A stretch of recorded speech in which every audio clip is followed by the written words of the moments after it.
Good day. We're just getting into potential energy diagrams, and this video is designed to help you interpret them and then relate this to reactions and reaction rate. Here we have potential energy plotted on the y-axis, and reaction coordinate essentially just means over time how the reaction changes. We're not putting any numbers here, we're not worried about that. So when we start off, this plateau here represents reactants, and this represents products. And typically reactions require a certain amount of energy, essentially an energy barrier or hurdle, that they have to clear in order to make the products. And the next section, we're going to look at equilibrium where we get reverse reactions. But anyways, right now here are the reactants, here are the products. At the top of the energy barrier is something called the activated complex. It's an unstable arrangement of atoms, and that arrangement can either spill back into reactants or spill forward into products. So A, this represents the energy of the reactants. D, we're going to head to D, that represents the energy of the products. Now C clearly represents the energy of the activated complex, and what we see is there should be our delta H, we know, would be a difference in the energy of products minus the energy of reactants. In this case it's negative because this is exothermic. We'll get to that in a moment. Anyways, in this case this reaction is exothermic. It has a relatively small activation energy and it would make the products. Now from this information we can figure out things like the delta H, the change in enthalpy. We can also figure out the activation energy for the reverse reaction. And what we do want you to understand is the total energy of the activated complex, represented by C, is different from the energy of activation, B. And so that's energy of activation symbol or in words, and same for the forward reaction. Now, what does this all entail? Well, that energy of activation means that's the minimum amount of energy you have to give to the reactant particles so they have enough energy to form the activated complex. Now, once they do, they can proceed to the products.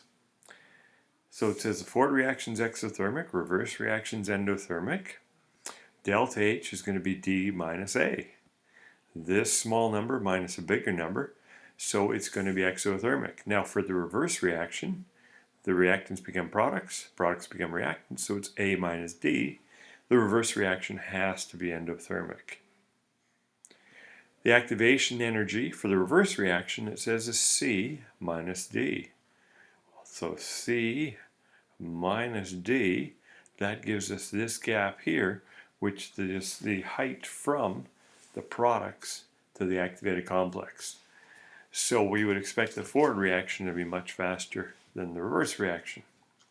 Now we're going to go on to the back of the page.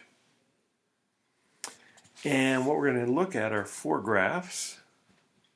And maybe we'll try shrinking this down a little bit.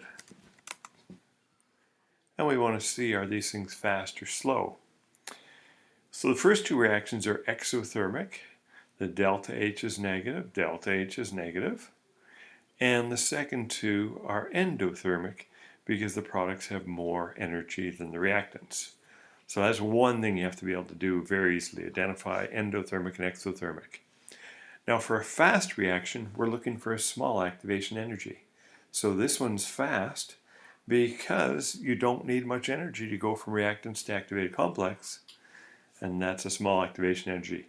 Here we have a large activation energy, and so we'd expect this reaction to be much slower because not as many particles or reactants will have that energy to make the products.